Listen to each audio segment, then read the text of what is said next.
초임 그 경찰 들어올 때 요구됐던 현장 근무자들에게 요구하고 있던 거 하고 지금 초임 경찰관들이 그 요구하고 있는 거 이런 부분들이 이제 다를 수가 있고, 또 하나는 경찰이 2000년대를 기점으로 해서 이제 조직의 어떤 정비도 가져오고 발전도 해오고 전문화를 가는 이런 길로 가면서 또 하나 잃은 것이 멀티 업무 능력을 상실한 거예요. 특히 그 주민을 상대로 해서 주민 친화적인 경찰 활동. 외국에서는 그것이 막 일어나서 상당히 커뮤니티 팔리싱이라고 하는 이런 시스템들이 쭉 더 비중을 높여갈 때 우리는 잘 되고 있던 커뮤니티 팔리싱 제도를 없애는 쪽으로 2000년대 이후에 간 거예요. 그게 의도했던 의도하지 않았던 C3라고 하는 순찰차 시스템을 이제 도입하면서 사람이 걸어서 내지는 그 자전거, 그때는 그 최고 좋은 수단 해봐야 오토바이밖에 안 됐거든. 근데 오토바이도 주민들하고 격리되지 않은 환경에서 노출이 된단 말이에요. 다니다 보면. 그래서 어떻게 됐든 주민 친화적으로 이 접촉 면적이 넓게 돼 있는데 차는 단절된 공간이에요. 그러면서 대대적인 이제 선전을 우리가 하기 시작한 게 모든 일은 C3로 통한다. 이렇게 해서 선전을 했어. 하고 112 신고 많이 해달라고 선전을 했어. 그러니까 지금은 뭐예요? 우리 집 개새끼 없어져도 112에 전화하고, 우리 집 문 잠겼어도 112에 전화하는 상황까지 왔어요. 그러니까 이런 이제 사회적 변화, 그리고 우리 경찰 내부적인 환경 변화, 이것이 무엇을 가져온 거냐면 결과적으로 컨베이어 벨트 시스템하고 우리가 비유를 해서 보면은 이해가 쉬울 거예요. 나사 조이는 사람은 나사만 조일 줄 알고, 나사를 꽂아 넣는 사람은 나사를 꽂아 넣을 줄만 아는 거예요. 이 차체가 전체가 어떤 것들이 조화롭게 조립이 돼서 얼마만큼의 정확도를 가지고 완성도를 가지고 요것이 이루어져야 되는지에 대한 요 큰 그림 속에 내가 이 꽂아 넣는 나사 하나의 그 비중을 이해하고, 내가 조이는 이 나사 하나의 강도가 얼만큼 중요하고 요것이 어떻게 돼야 된다라고 하는 요런 그런 거죠. 레시피. 이거를 이제 요즘 말로는 매뉴얼이라고 그래요. 그러니까 이런 것들에 대해서 정확하게 이해가 돼야 되는데 사실 조직 전체에 대한 이해를 가진 사람들이 없어요. 그냥 부속품을 하나 조립하는 사람으로 성장이 되어 왔단 말이에요. 근데 근속이라는 것은 어떤 제도냐면, 근속 승진이라는 것은 시간이 되면 승진을 시켜주는 거예요. 거기에는 다음 계급으로 가기 위한 그 능력과 역량, 이런 부분에 대한 검증이 필요가 없어요. 그리고 다만 거기에 근무 성적 평정이라고 하는 그 점수가 얼마 이상 돼야 된다, 뭐는 어떻게 돼야 된다, 이런 제한을 뒀지만 우리나라 근무 성적 평정 제도가 그 사람의 능력과 역량을 정확하게 반영해서 평정되지를 못해요. 평정표는 어느 정도의 그거를 갖췄는데 평정하는 사람들이 그렇게 평정을 하질 않아요. 그러니까 이런 여러 가지 이 구석구석 전부 허점투성인데 그런 것을 이제 덜렁덜렁 도입을 했단 말이에요. 근데 이제 또 하나는 승진이 되면 이 사람의 원적은 어디냐면 순경에서 경감까지 그 근속으로 승진을 했어요. 그러면 이 사람의 원적은 순경이에요. 그러니까 순경 역할을 해야 되는 거라니까. 경감이지만. 그러니까 이거는 경감 정원에 넣으면 안 되는 거예요. 나머지는 어떻게 해야 되느냐? 정상적으로 이거를 거쳐서 가는 이 잘 교육되고 자질을 갖춰서 가는 경감들이 맡아야 되는 거고. 근데 이런 부분들에 대한 이제 디테일한 연구가 언제 이루어졌어야 되냐면 경위 근속 때 이루어졌어야 되는 거예요. 경위 근속 때 우리 10만 경찰 중에 5만 내지 6만이 이제 경위가 된 거잖아요. 그러다 보니까 경감 근속에 대한 그 압박이 이제 오게 되고 또 일반 부처에서 6급까지 그 근속을 한다고 그러니까 우리 경찰도 안 할 수가 없는 거잖아요. 왜? 다른 방법으로는 그 급여 체계를 대체해 줄 방법이 없어요. 모든 것은 계급에 연동돼서 급여도 올라가고 모든 복리후생 시스템들이 거기에 그 급여에 다 연동돼 있기 때문에 우리 경찰관만 6급에 해당하는 경감 근속 승진을 도입하지 않는다고 그러면 경찰관들은 또 피해를 봐야 돼요. 그러니까 할 수 없이 그건 도입을 해야 되는 거예요. 그래서 도입이 됐어요. 됐는데 이 경감이 된 사람들 마인드가 내가 순경인 줄 아냐고. 그냥 경감이지. 그렇다고 이게 많은 제약 요건을 뒀지만 시간이 흘러가면 흘러갈수록 그 조건들은 완화될 테고 완화된 조건 속에 결국 경위 근속 승진 때 그 우리가 봤던 그런 현상들 속으로 경감 근속도 갈 것은 명확한 거예요. 그러니까 경감 근속을 그 도입을 해서 그게 5, 6년, 4, 5년 요 정도의 시간이 있단 말이에요. 요때 요런 부분들을 어떻게 할 건지에 대한 연구를 해야 되는데 우리는 또 그런 연구를 안 해요. 한번 그냥 넘어가면 오늘 하루 지나가면 오늘도 무사히 하고 그냥 오늘 건 까맣게 잊어버리고 내일은 또 그냥 깨끗하게 내일로 와요. 이렇게 단기적이고 그 체계적이지 못한 조직 운영의 그 결과가 지금 나오고 있는 거예요. 그러면 이게 비단 우리 경찰만 그럴 것이냐? 내가 지금 경찰 그 조직에서 이거를 알아서 얘기를 하는 것 뿐이지 대한민국 구석구석이 다 이럴 거란 말이에요.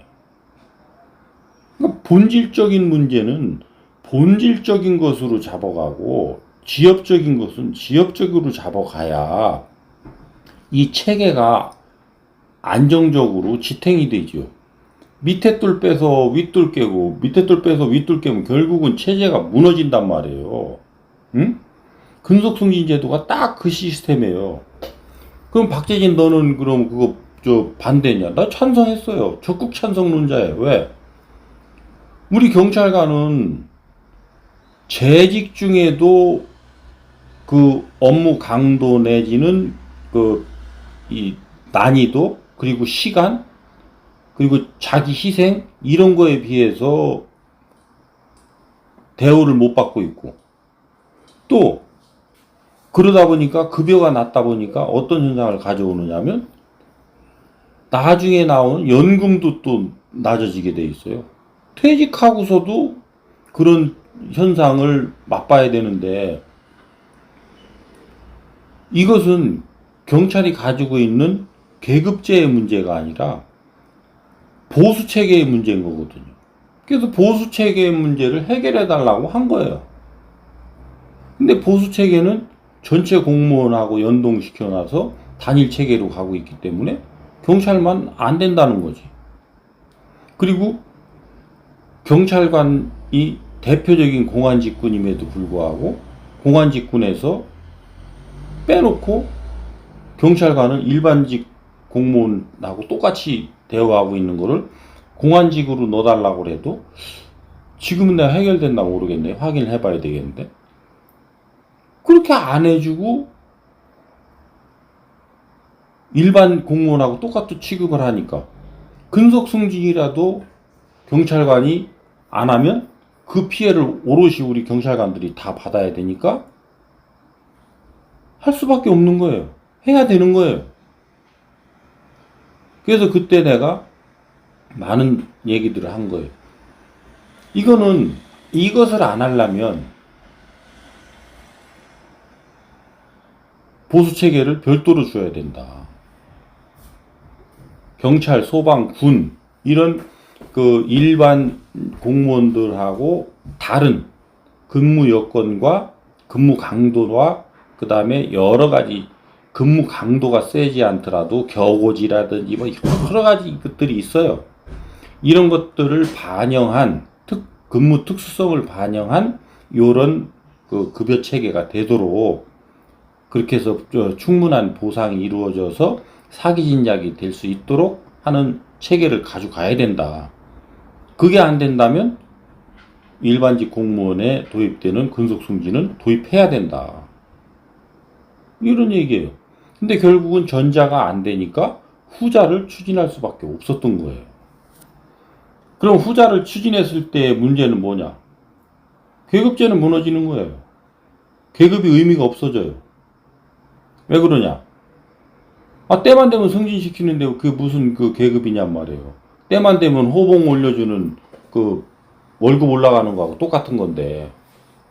그래서 대한민국의 공조직은 전부 망했다. 난 이렇게 보는 거예요. 6급까지 근속 승진을 시키면 망한다고 보는 거예요.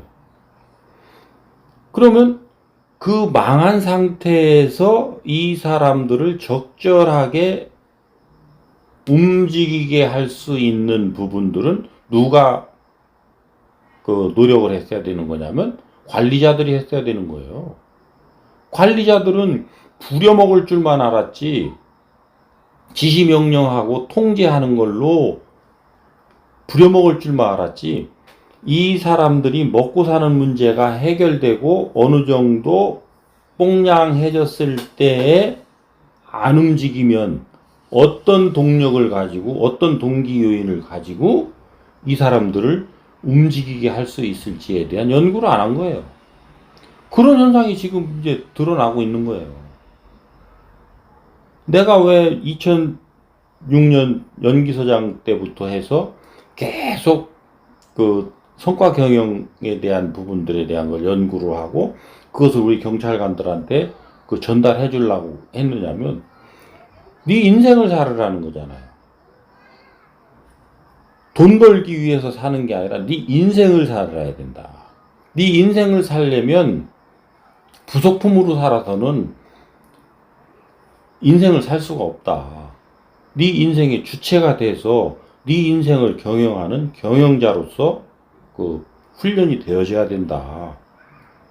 그러려면 네가 현재 속해 있는 이 조직 안에서 성과가 무엇이고 그 성과를 이루기 위해서 내가 해야 되는 역할은 무엇이고 갖춰야 되는 갖춤은 무엇인지 이런 것들을 알아서 그 가야 된다. 그래서 그때 당시에 그 유랑도 박사를 만나게 된 거고 또 BSC 시스템. BSC라는 건 밸런스드 시트잖아요. 그러니까 과거에는 상당히 그 중요시되지 않았던 학습과 성장, 고객 이 부분이 이제 그 비중이 높아진 거거든. 그 전에 이제 재무 관점은 우리 실적이라고 보잔 말이에요. 그 다음에 프로세스, 업무 프로세스 이거는 이제 우리 그 경찰 내부의 어떤 업무 과정이나 이런 것들을 뭐 얼마나 효율화할 거냐, 그 좀 더 뭐랄까 발전된 쪽으로 할 거냐 이런 요 두 가지는 나름대로 연구가 됐어도 고객 관점, 국민들을 어떻게 그 대해야 되는 부분하고 학습과 성장, 자신을 얼마나 발전시키고 성장시켜야 되는지에 대한 부분이 약했다면 요 네 가지 관점을 균등하게 놓고 가되 결국은 학습과 성장이라고 하는 자기의 성장 발전이 동력이 돼서 이 발전의 동력의 원천은 어디에 있느냐면 국민을 얼마나 그 체감하는 안전을 높일 것이냐. 그래서 국민 체감 안전도를 중심으로 해서 이거를 했던 거예요. 요 국민들이 체감하는 안전도를 향상시키기 위해서 내가 경찰 활동을 하는데 이 경찰 활동을 함에 국민들이 그 만족해 하지 못하는 그런 요인이 나의 어디에서 비롯되는가 이것을 가지고 자기 진단을 하게 되고 그 진단을 통해서 자기 성장할 수 있는 설계를 하게 되고 노력을 하고 이제 이런 개념인 거거든요. 그러니까 이런 것들이 제대로 돼줘야만이 이런 이 환경이 왔어도 그게 해결될 텐데 이런 노력들을 우리가 안 해놓고 그냥 때 되면 되겠지 이런 상황으로 방치하고 우리처럼 뱃을 높은 놈들이 한 일이 없어요. 그러니까 조직이 지금 이렇게 엉망진창이 돼가는 거예요. 그래서 어디 가서 부끄러워서 이 말도 못해요. 왜? 전부 내 책임 아니냔 말이에요.